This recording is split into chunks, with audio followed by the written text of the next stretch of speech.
Hello, welcome back to our channel. আমি ঋতু। কেমন আছো তোমরা? আশা করি যে যেখানে আছো খুব ভালো আছো, আর আমরাও ভালো আছি। তো ঘুম থেকে জাস্ট এই একটু আগে উঠেছি, আর এখন হচ্ছে ঘড়ির কাঁটায় 9টার মতো বাজে। এখানে কিন্তু বিছানা গোছানো কমপ্লিট হয়ে গেছে, আর ওইদিকে কিন্তু মায়ের পুজো করাও পুরো কমপ্লিট হয়ে গেছে। এখন হচ্ছে যাব আমি শুধুমাত্র চা করতে, মানে আমি খাবো চা। আর এখানে এই যে গরম জল আর লেবু খাওয়া কমপ্লিট হয়ে গেছে। তো চলো যাই, গিয়ে একটু বসাই চা। সকালবেলা আমাদের বাড়িতে আমি চা খেলেও আমাদের বাড়ির কেউ কিন্তু চা খায় না। ওই সকালবেলা উঠে ছাতু খায় 1 গ্লাস করে, ব্যাস। তারপর সারাদিন কাজ করতে থাকে, আবার 10টা সাড়ে 10টার সময় করে মুড়ি খায়। তো এইভাবেই চলতে থাকে। আগে যখন স্কুলে পড়তাম তখন কিন্তু সকালবেলা ভাত হতো, সবাই ভাত খেয়ে নিত। তো এখন তো আর স্কুল কলেজের ঝামেলাটা নেই, সবাই বিয়ে হয়ে গেছে, শুধু ভাই একা। আর ওরা তো ছেলে, ঘরে খাওয়ার থেকে বাইরে খেতেই বেশি পছন্দ করে। ওদিকে মা খাচ্ছে ছাতু, আর এদিকে হচ্ছে আমি চা বসিয়েছি আমার নিজের জন্য। খাওয়া দাওয়া করে মা আজকে গিয়েছিল একটু বাইরেতে হরিনামের দলের সাথে, আর এদিকে কিন্তু আমি বসিয়ে দিয়েছিলাম রান্না।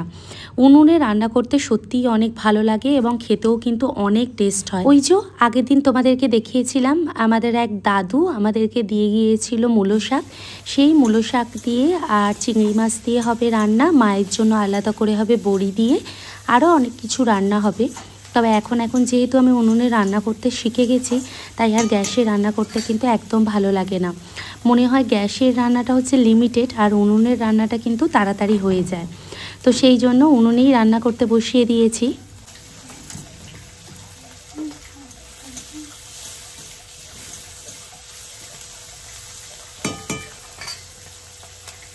দেখো মূলো শাক দিয়ে দিয়েছি। এখন এর মধ্যে দিয়ে দেবো পরিমাণ মতো নুন, দিয়ে ভালো করে একটু নেড়ে নেব, নিয়ে ঢাকা চাপা দিয়ে দেবো।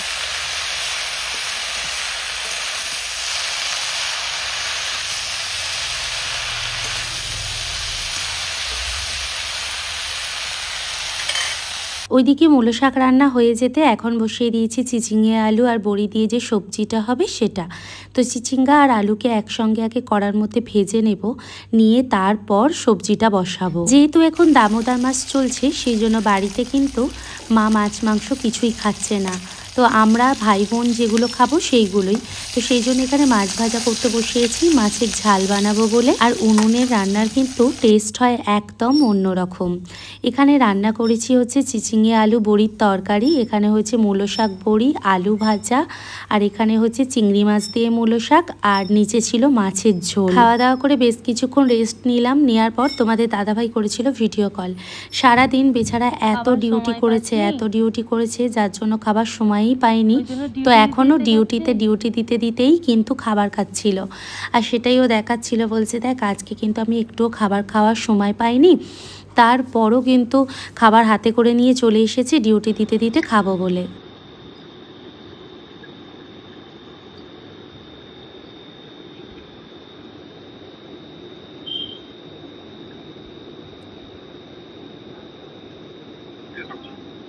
ডিউটি দিতে দিতে ওই জন্য খাচ্ছি, খাওয়ার সময় পাসনি।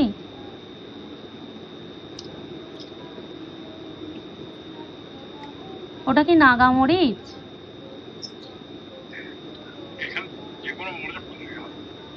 ও, কিসের তরকারি ওটা?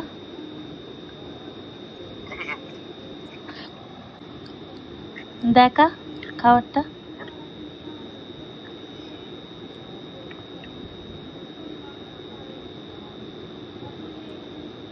খেয়ে নে।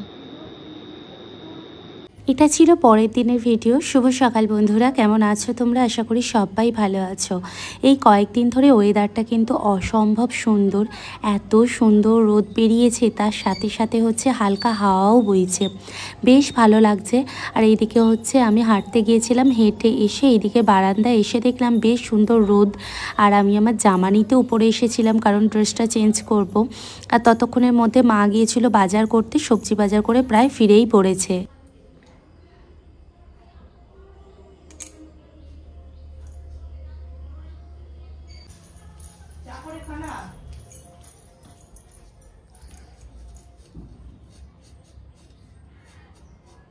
চা করবো। তো এদিকে আমি চা বসাবো বলে দুধটা আনতে এসেছিলাম, আর আমাদের এখানে কিন্তু দুধের অনেক দাম। প্যাকেট দুধগুলো প্রায় 30 টাকার মতো করে নেয়, আর এখানে হচ্ছে মিষ্টির দোকানেতে গরুর দুধ পাওয়া যায়। তো সেই দুধই আমি প্রত্যেক দিন নিয়ে আসি, তো নিয়ে এসে রেখেছিলাম, সেই দুধেরই চা করে খাবো। আর যেহেতু মা একটু নিরামিষ খাচ্ছে, সেই জন্য মায়ের একটু দুধ খাওয়াটাও অত্যন্ত প্রয়োজন। আর এদিকে দেখলাম মায়ের পুজো করা হয়ে গেছে। মা ভোরবেলা 4টের সময় প্রত্যেক দিন ঘুম থেকে উঠে তারপর কিন্তু পুজো করে ফেলে। মা সকালবেলা ঘুম থেকে উঠে পুজো করে ফেলেছে। আর এদিকে হচ্ছে এই গপুটাকে আমি একটা মন্দিরে গিয়েছিলাম, সেখানের এক পুরোহিত আমাকে কোলে দেয়, তো আমি কোলে করে ওকে বাড়িতে নিয়ে এসেছিলাম। আর এখানে এখন বসে পড়েছি চা খেতে। কে আমার মতো বাটিতে করে চা খাও?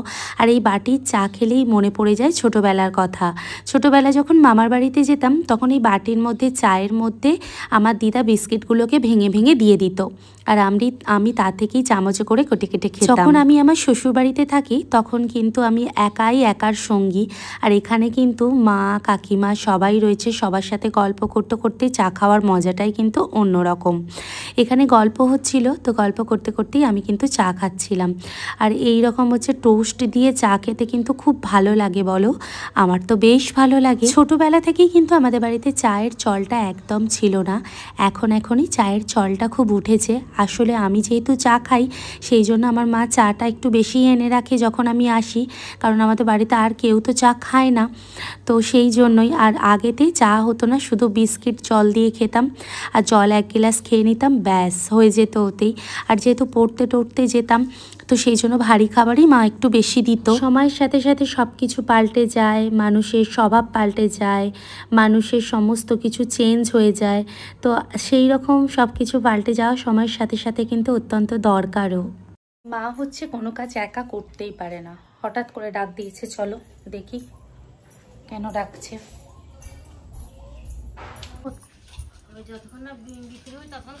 কত করে বলছে? 90 বলছি, 90 নয়, 80 টাকা কি 70 টাকা করে দিয়ে দাও। 70 করি বেলা তো। আচ্ছা তাহলে এর 500 নিয়ে নাও না। এই তো পুঁটি আছে, শক্ত এইসব মাছ নিতে গেলে পেটগুলো তো একটু মতো গো মাসি। ভিডিও প্রায় অনেক দিন ধরেই দিচ্ছি, তোমরা ধৈর্য সহকারে দেখার জন্য তোমাদেরকে অনেক অনেক ভালোবাসা, ধন্যবাদ দিয়ে তোমাদেরকে ছোট করতে চাই না।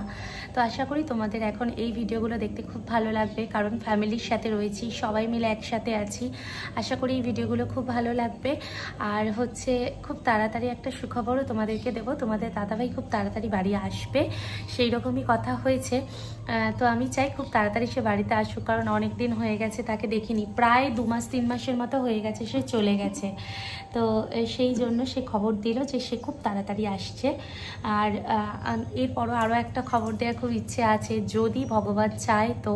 কারণ সত্যি কথা বলতে কি, তোমাদের দাদাভাইয়ের পোস্টিং আসছে। এবার এই খুশির খবরটা এত আনন্দের, কিন্তু এই পোস্টিংটা এখন কোথায় পড়বে সেটা হচ্ছে টেনশানেরও। আমাদের মনে হয় যে এমন জায়গায় কোথাও পোস্টিংটা পড়ুক যেখানে হচ্ছে আমরা ফ্যামিলি রাখতে পারবে, আমরা যেতে পারবো, একসঙ্গে থাকতে পারবো। কারণ বিয়ের পর থেকে কিন্তু আমরা একসঙ্গে কখনোই থাকিনি, আলাদা আলাদাই সবসময় থেকেছি। তো খুব ইচ্ছা দুজনে একসঙ্গে থাকার। আমি চাই ভগবান 2026 সালে আমি যেটা চাই সেটাই যেন আমাকে দেয়, কারণ 2025 সালটা প্রায় মানুষেরই অনেকের খারাপ গেছে। তো যাই হোক বন্ধুরা, আজকে ভিডিওটা কেমন লাগলো অবশ্যই কিন্তু কমেন্ট বক্সে জানিও। সবাই ভালো থেকো, আবার দেখা হবে নতুন একটি ভিডিওর সাথে।